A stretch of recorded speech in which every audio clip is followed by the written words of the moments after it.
Dr. Nick Begich joins us this hour. He is the eldest son of the late United States Congressman from Alaska, Nick Begich Sr., and his mom, an activist, Peggy Begich.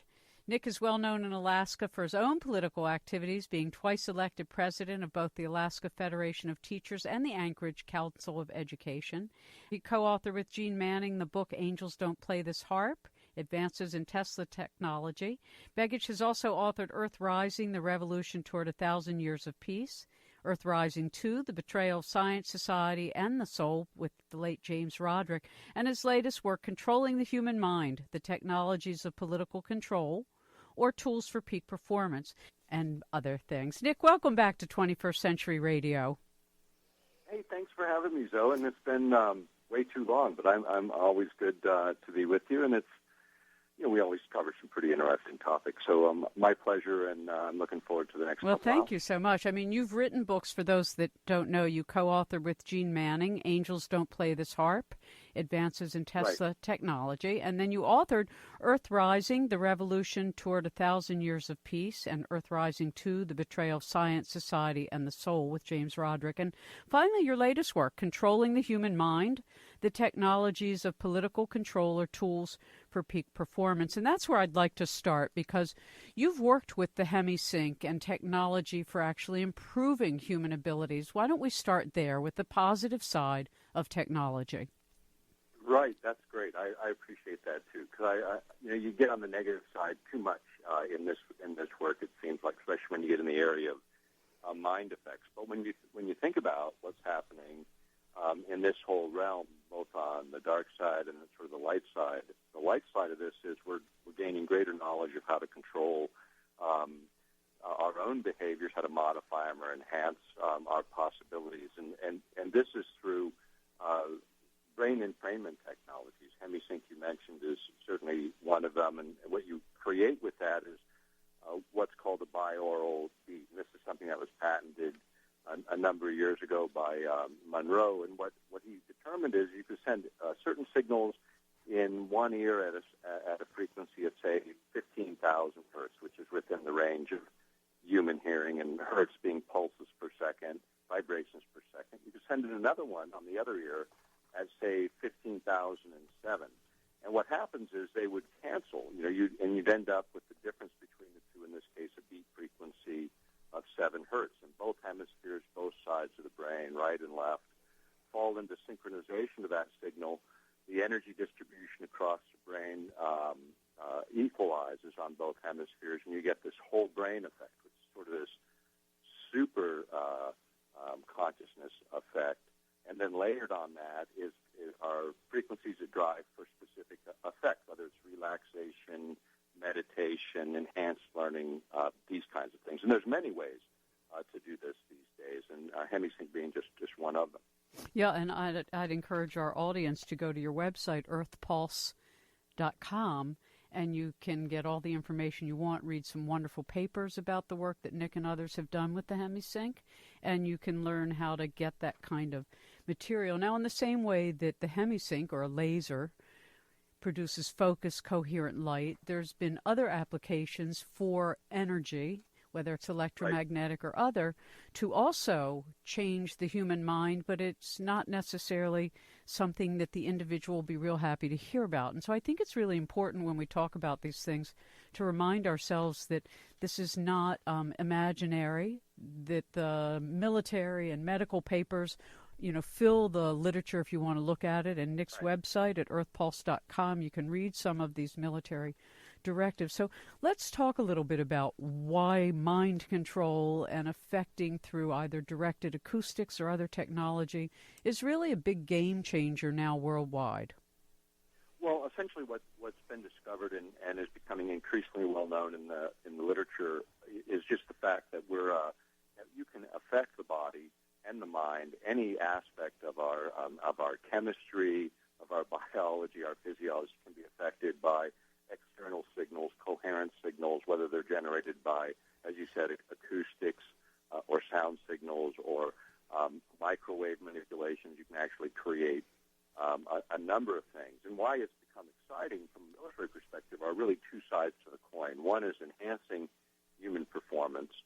There were a couple of projects, many projects, but more recently a couple of projects for learning enough about the brain and electronic telepathy to actually create that effect. So there's a couple of contracts awarded by DARPA to the University of California for those studies. But the idea of being able to enhance performance or, conversely, with your adversary, degrade their performance without destroying necessarily property by just affecting the biological system of a human being, whether it be the mind or the body. And so things were developed, for instance, in the 1980s to figure out how radio frequency manipulated in a very specific way could target each of the vital organs of the body, that kind of manipulation, create heart attacks or liver failure, kidney disruption, this kind of thing.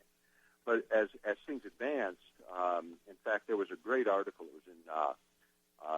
It was in the publication produced Technology Horizons by the Air Force, and it's the research side. And they had created actually a number of technologies around controlled effects, controlling the human body and mind in such a way that you could even create very complex signals that would generate illusions that would be mistaken for even actual experience. So a lot of research headed this way for military applications. The sad story there is so much of the vital information for healthcare and enhancing human performance ends up getting restricted because of classified nature of this kind of work. But the upside is a lot of private research is being done in this area, and great advances are being made, in our knowledge of what you can do to enhance performance on a positive side. And that is the positive side, but let us not forget that there's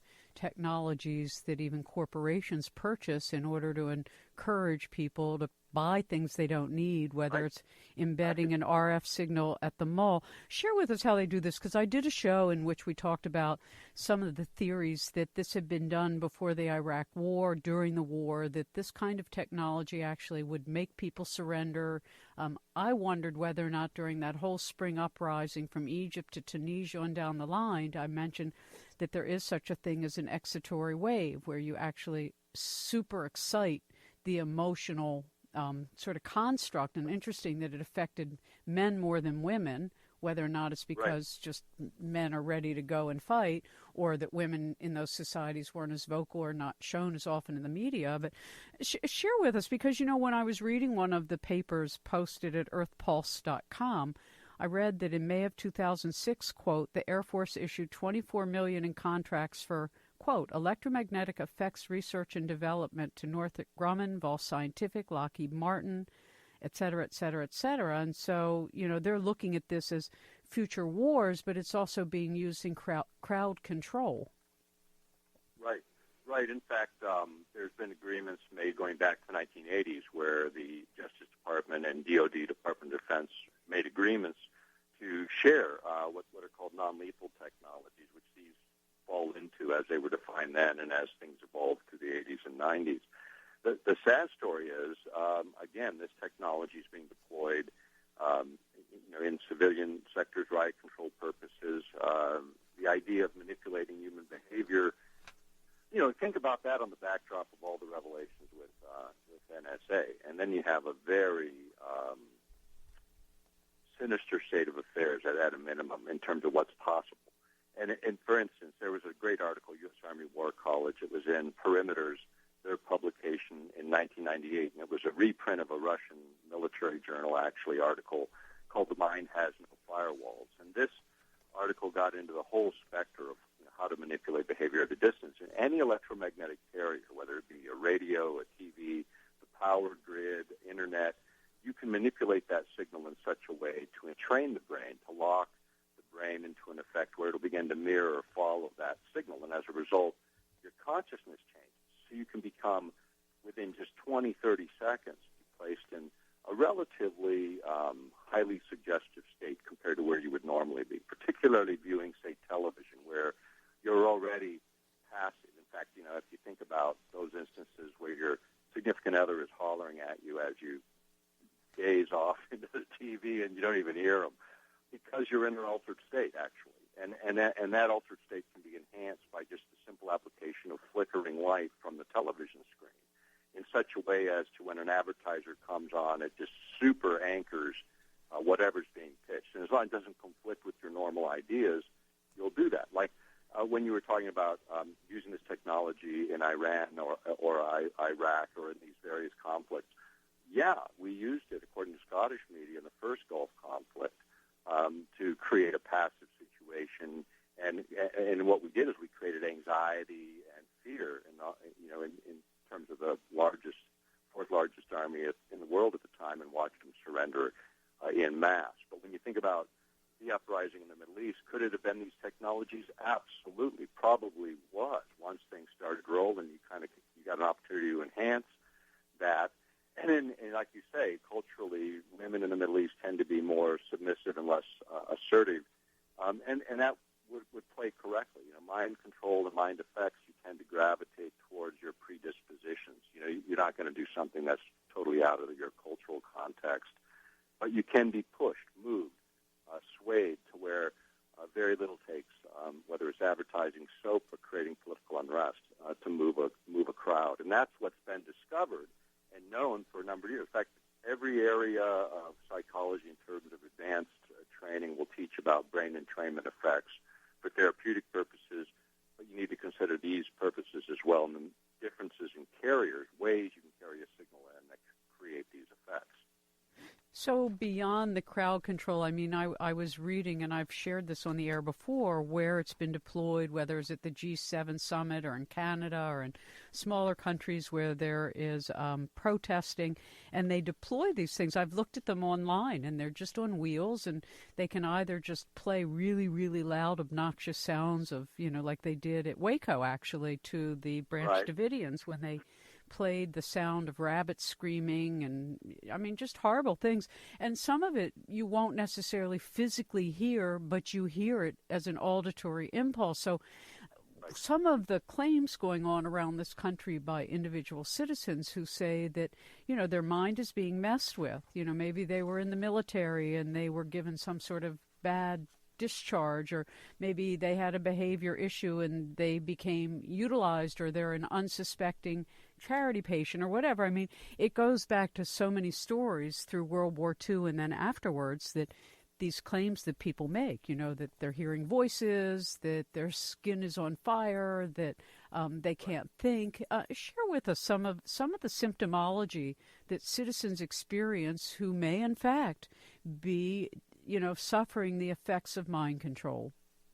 Well, all of those things certainly have been documented. In fact, there were revelations, and I know you're aware of the Church Committee reports in the 70s and disclosing the MK Ultra experiments of the 60s and 1950s. The work's been done for decades. It even goes further back. In the book Controlling the Human Mind, we document it going back to the Harvard labs on hypnotherapy in the 20s, and the idea of creating really profound effects on human beings. For at that time, the thought was to create this sort of super spy, be able to give a guy another personality and then send him into an area where they can really function, and if they were captured, not have any recollection of who they were. They actually did these experiments through a guy named Estabrooks all the way into the 1960s. And he was also involved in the CIA's experiments involving psychedelic drugs, LSD, and the like, all of which were revealed in the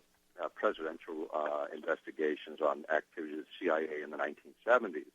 When you look at today and kind of how that moves forward, the work's continued. In fact, on the website, you'll see the Navy protocol in 2006 for experimentation, human experimentation in particular, and the mind control, using those words within their policy guidelines, are still part of their program. They describe it there in terms of who regulates the authority, and then you can look at contracts that were let at that same time and later, all trying to find better mechanisms for controlling the human mind. And so the kinds of things that are being looked at, and what's happening is the resolution is changing.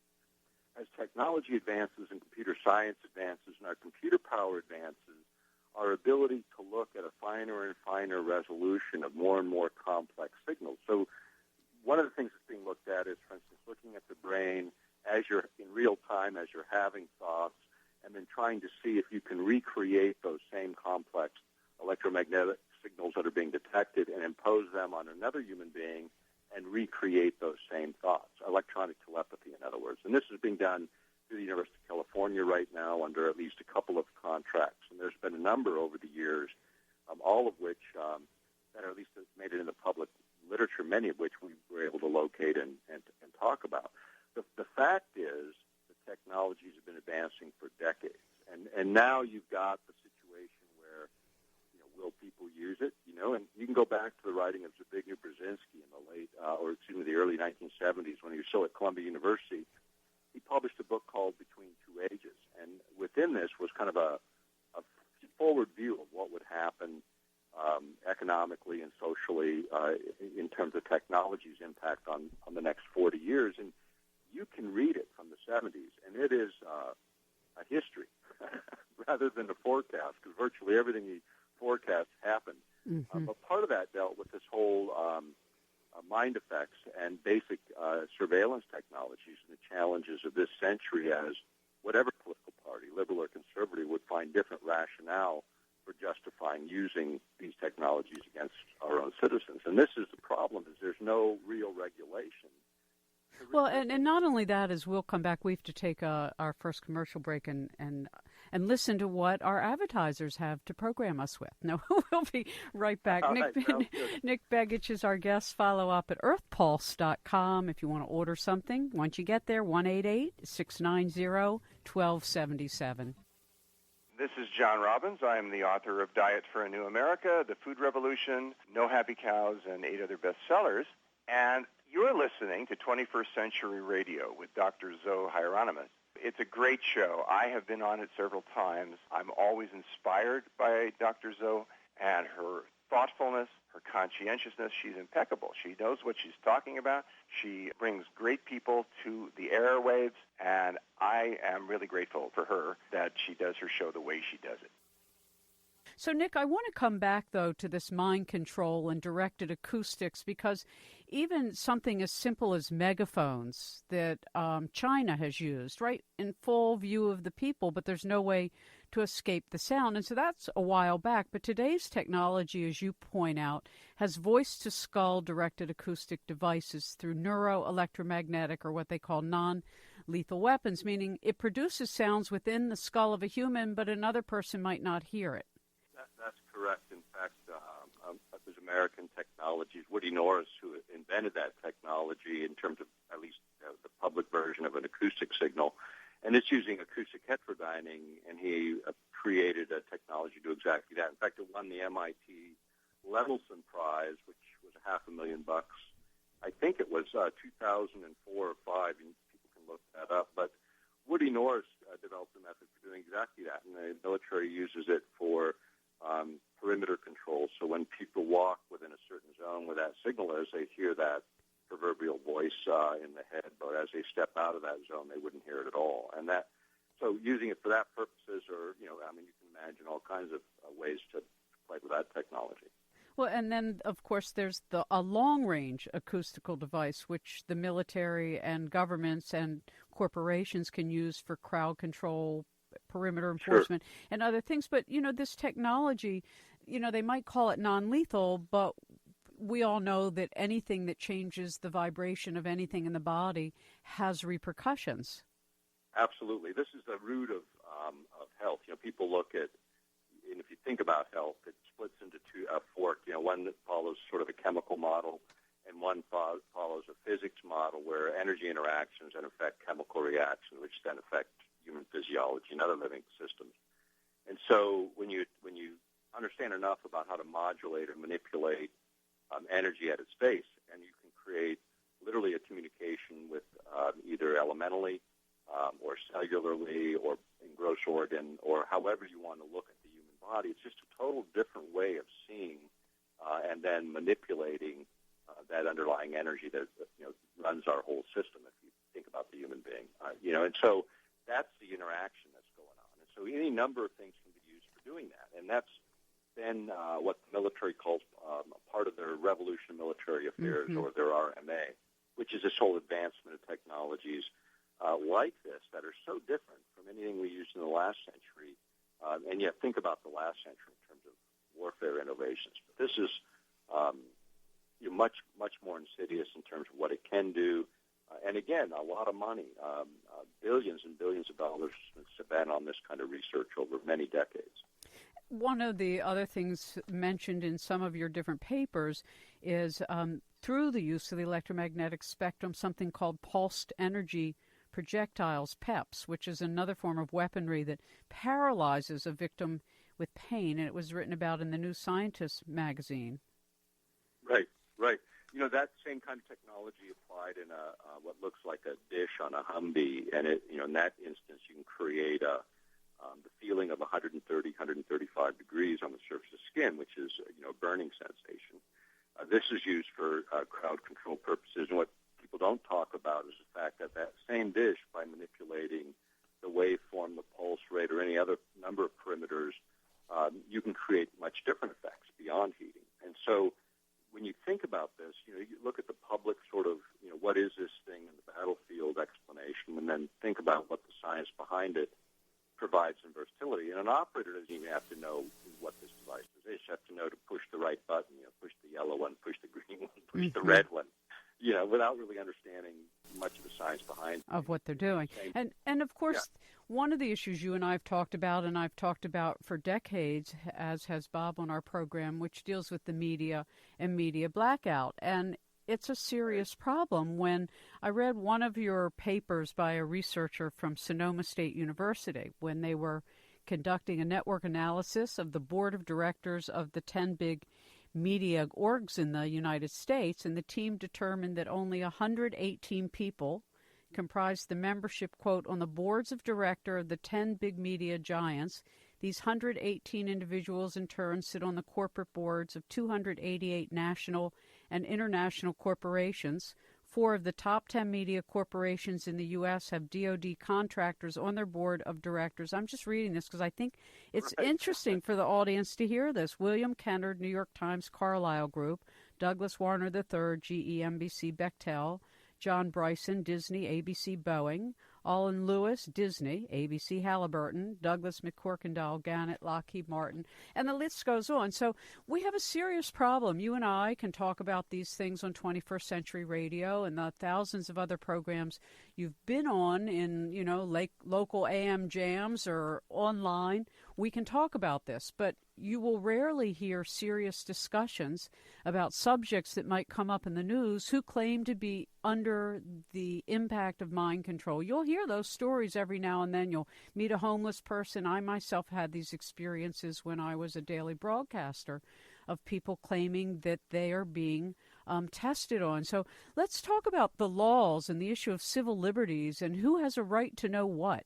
and when and where. Yeah, this is so important, though, because really fundamentally the fact that it's even going on. I mean, it was Secretary of Energy O'Leary during the Clinton administration when she was in her position. She acknowledged over 500,000 Americans at that point had been experimented on by everything from medical experiments dealing with with syphilis in Black Americans in the Southeast, or radioactive iodine used on Native Americans in my part of the world. But these experiments crossed a lot of lines, and yet no one has ever been held accountable. In fact, the fact that the experiments go on, and those that might create notoriety in the press actually using that language are flagged by the Navy to go up to the assistant secretary level for approval. And the reason is when these things do come out, and here's why you start to see a little bit of the information showing up in the mainstream media, is because it's gotten to the point where you can't deny it. There's too much in the open literature, and so you cover it now. These topics of like NSA and surveillance and what actually is being looked at, we published on that in 1999, James Roderick and I, in the book Earthrise and the Revolution, which was kind of a compilation of invasive technologies before 9/11, and then we actually analyzed again after 9/11 and published Earthrising 2. The fact is the technologies have been around a very long time, and what hasn't been around is a media that's following it and reporting on it. Now, part of that is, I think, exactly what you hit on, the control of media and how that works, and the fact that this is one of the biggest opportunities for the military-industrial complex. The whole revolution in military armaments provide huge money over decades, trillions of dollars in U.S. tax dollars just in terms of hardware. So there's a lot at stake, and a lot of influential players would like to see things advance just the way they have been over the last few decades. And the problem is, and this is, the subtitle, towards 1,000 years of peace, what do you really want to see happen here? And the current model isn't going to give us more of the same, and at a time when the technology is so profound. I mean, think about influencing human behavior, influencing human thought is just a general concept as it rubs up against the Constitution and First Amendment rights, assembly, speech, religion. All these things are predicated on the idea that you think freely, you feel freely, you express your emotions freely, and the idea that government believes that they can create weapon systems and actually jump in the middle of that, I think that's the most invasive thing I've ever heard of. It violates every sense of humaneness, and it goes far beyond anything we've ever restricted in the chemical and biological weapons area. And of course, we're moving into artificial intelligence, and with interactive neuronal and nanoelectric photonic circuits. I mean, these are also things we're talking about. Is we'll just stick this little, node inside your nose, and we'll track you and what you do or whatever. You go in for a surgery, and you come out with an implant. And go ahead. Small enough now. Yes. Small enough now that you can do this. And here's where the technology again is merging. Smaller, more powerful, better transmitting systems, way to send energy out so you can actually energize very small microcircuits at a distance of even a kilometer or two and cause them to activate. So think about just being in this society, idea of tracking every transaction, everything that you do that's electronic is tracked somewhere. Now here's the leap. Quantum computers. This is where everything changes in terms of resolution, looking at things on a closer and closer level and being able to analyze it, including the human brain. But supercomputing, a supercomputer today gives you the capability of everyone on the planet, 7 billion people with hand calculators every 5 seconds doing a calculation for 60 hours. That's what a supercomputer does in a second today. But a quantum computer, now imagine that supercomputer running for an hour. A quantum computer running for an hour would do what a supercomputer does in 1 trillion years. Okay, so every encryption system all of a sudden is hacked instantly by that kind of computing power. Everything then can be, everything as fast as communication networks allow you to download databases can be drained and reconfigured. Now you got something that is, that's the race. The race is for quantum computing, and that's the result of it. Yeah, and when you look at just some of the examples of some of the papers at earthpulse.com, that's PULSE.com with the word Earth first, when you look at how many countries are working on this, I mean, whether it's China or Russia or Israel, I mean, the USSR Defense Intelligence Agency has a paper on controlled offensive behavior. There's also one from the USSR, hypnosis at a distance from Defense Intelligence Agency.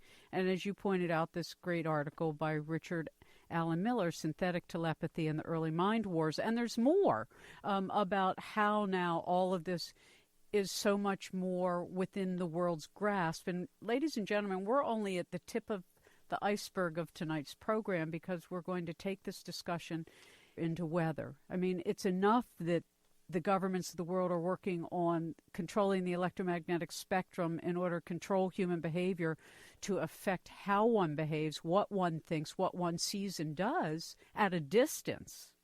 So you can begin to see that the technologies, as Ingo Swann and I used to talk about and others, that technologies are actually mirroring at a greater and greater level of sophistication those things we can do with our innate organs. We can affect somebody at a distance with our mind. We all can. And we all can read another person's mind if we, train ourselves appropriately. And we can remote view and affect and see matter thousands of miles away. So it always has interested me that the choice is about not what the laws of nature are, but what do we do with them once we discover them. And this is always the question of intention. And are we mature enough ethically, to manage the discoveries we're making. And, of course, my conclusion is no, we get a D, maybe a D- when it comes to the ethics. And that's the frightening part for me, not the technology, but the intentions of what to do with it. Exactly right. And that's unfortunate that, when you have military organizations doing the research, they're doing it for weapons applications, for military applications.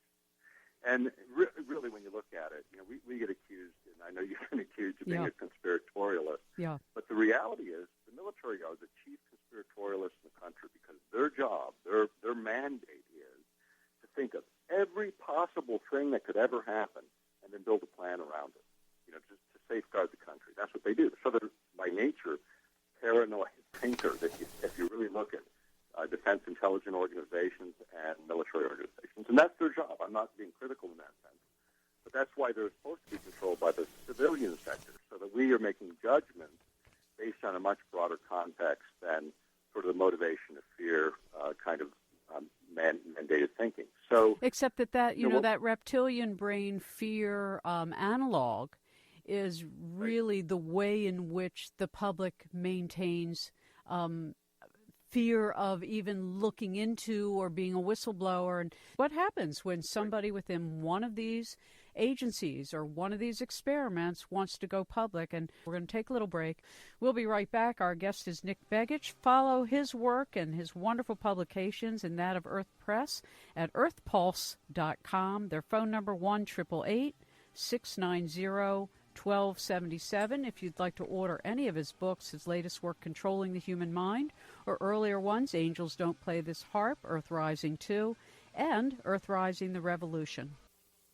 Hello, I'm John Perkins, author of many books, including Confessions of an Economic Hitman, www.johnperkins.org, and you're listening to 21st Century Radio with Dr. Zohara Hieronimus, one of my very favorite people and a person who's spreading light around the world, who's really opening us up to the new changes in consciousness that we're experiencing at this incredible time in human history. And my hat's off to Dr. Zohara Hieronimus and all that she's doing. She not only represents freedom of the press, but she also represents this new wave of waking up to new consciousness that's going to create a sustainable, just, peaceful world that's thriving for all sentient beings. Keep listening. Amen to all that with Brother John Perkins, another really wonderful guest of 21st Century Radio. If you've just tuned in, Dr. Nick Begich is our guest. You can learn more about his wonderful work at earthpulse.com. That's earthpulse, Pulse.com. You can order any of his books or papers at 1-888-690-1277. That's 1-888-690-1277. And for those emailing, can you speak some more on chemtrails? I will try to do some more shows on it, because I think, Nick, what's so interesting about the writings on it is about trying to sort of create these charged particles so that plasma beam weapons work better. I mean, they're saying that chemtrails basically are the medium, and then GWEN, this pulse radars, or the various HARPs or space-based labors are the method. So what they're saying is, quote, chemtrails are the medium, directed energy is the method, unquote. Would you agree with that? That's a conclusion from one of the papers I've read.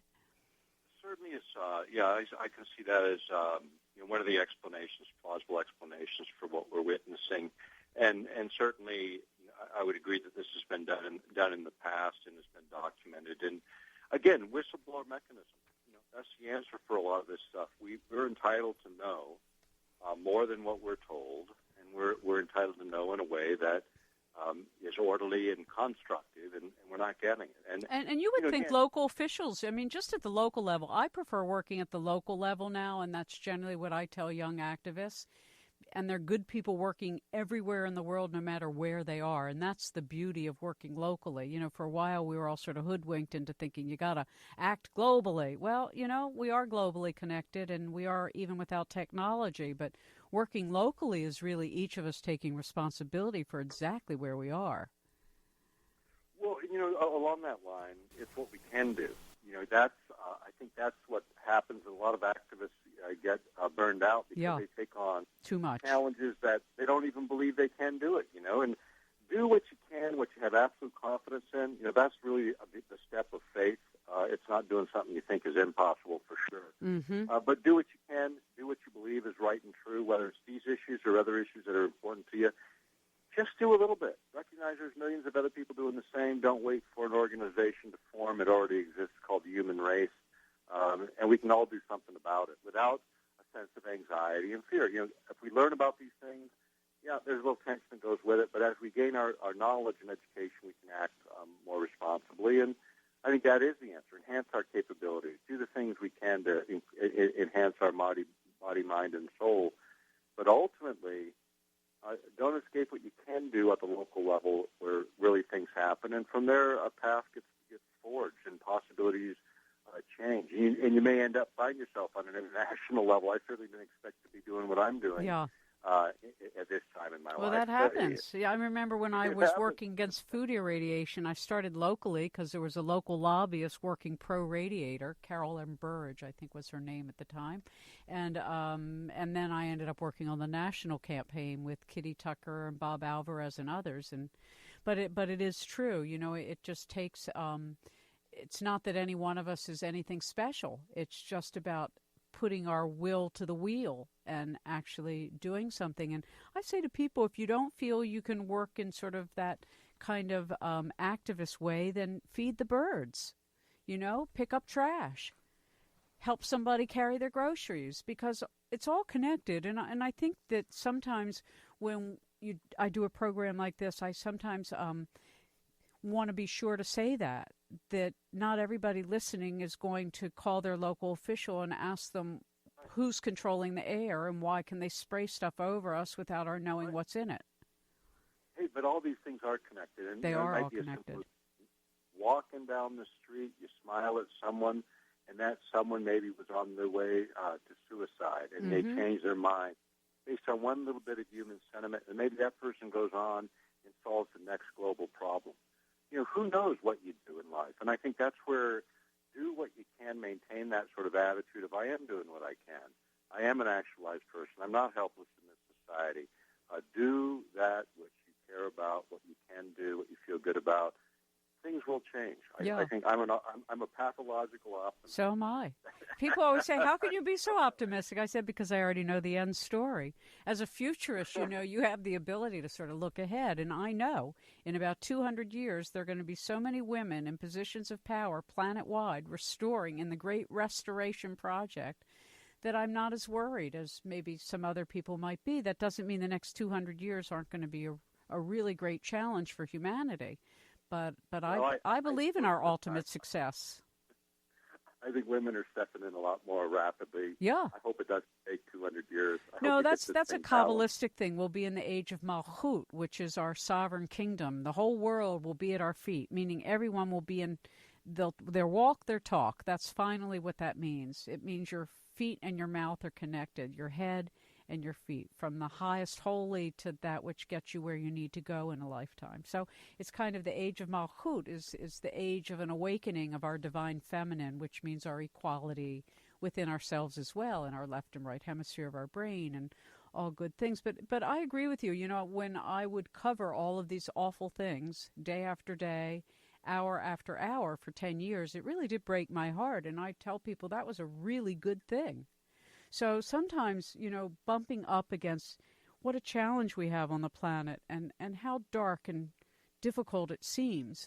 But the truth is that really is concealed good. And I love that teaching in the Hasidic tradition I'm a student of, that which seems so horrible could end up being the greatest thing that moves us to the greatest change, not that it itself is great. Yeah, I think that's really the nature of life. Anyone with a little bit of gray hair recognizes that, I think, as a truth. Is that why my head's all gray, white, silver? Yeah.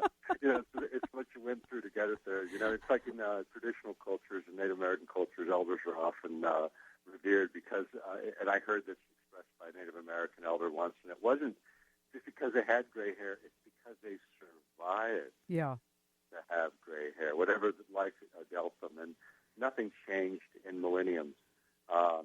It's still about the gray hair. What do we gain by our experience as human beings, and how do we apply it in a more practical way? And the technology we've been talking about last couple hours, there's a lot to be said. But they're also very simple things, and I noticed that you work with tribal elders and tribes and do a lot of advisory work. And I have commented on numerous occasions that it so interests me that First Peoples and Native traditions have preserved the inner technology that is really our great divine inheritance. Right. Hey, and we all spring forth from the same traditional roots, whether they were in Europe a few thousand years ago or in the Americas a few centuries ago. But the fact is we all come from that same root. How we express into this reality is up to us.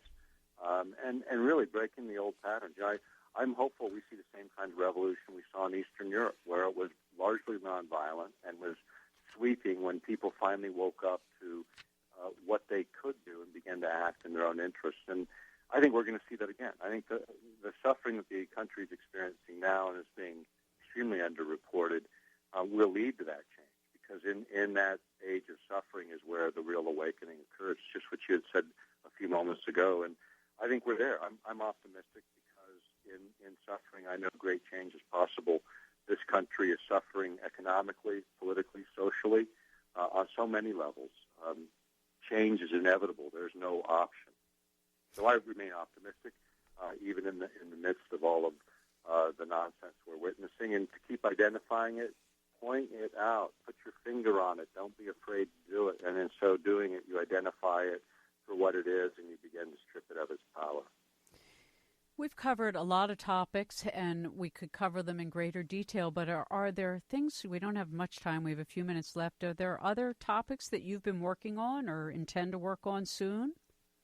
Well, we've been covering some of the economic issues, and we don't have time to really get into that today. But really, what we're seeing in the country, there's a lot of stuff going on that's again underreported. Natural resource issues, some bad, some good. But the fact is, economically, there's some huge changes that could take place. It doesn't all have to be the doom and gloom mentality. The country is extraordinarily wealthy in terms of the real economic factors of production, which is labor, entrepreneurship, land and resources, and ultimately capital equipment. And in this country, we remain a very, very strong sovereign. If we can get our political organizations turned around, maybe we can see the real kind of change that we want to see in this country, because we certainly have the ability. We have the talent, we have the knowledge, we have the resources, even our oil and gas resources, regardless of on how they're coming out of the ground.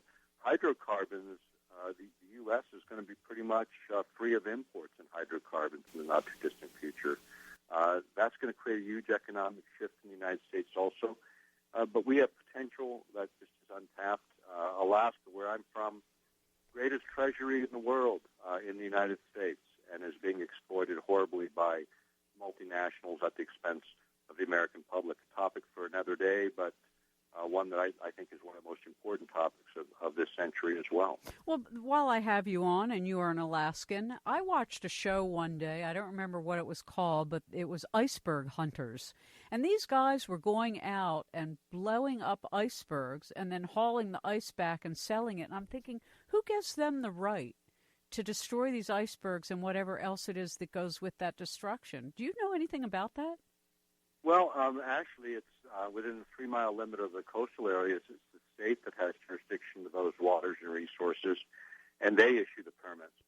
Wow. And that ice is actually exported. How interesting. So where we might get a fishing permit in Alaska, you can get an iceberg hunting permit? Well, it's a water right. Essentially, you're securing a water right for harvesting that ice. That is fascinating. That takes the cake, I have to say. I mean, we talked about some pretty wild things tonight, but that one takes the cake. A water permit for going and blowing up icebergs and making a but they didn't grow the icebergs, and they've been there for centuries, and it's an extraordinary thing to me that somehow or other some little guy with his little fishing boat or tug can do that and destroy what is meant to be for everyone. It's fascinating. Well, you're just a joy to be with, Nick. It was just a pleasure to have 2 hours with you and to be able to sort of tap your mind and heart. And your heart is so big and loving, and I just love the whole way you are. Well, thank you very much for having me, and my best to your listening audience as we move through the next week. And I just thank you again for having me on. Absolutely. Again, follow up after the show with Dr. Nick Begich at Earth Pulse Press. That's www.earthpulse.com. And remember, folks, we are the hope and we are the answers we've been looking for. 21st Century Radio is produced by Hieronimus and Company. Our executive producer and research assistant is Laura Kortner. I'm Dr. Zohara Hieronimus, and remember, we do need more love in the world.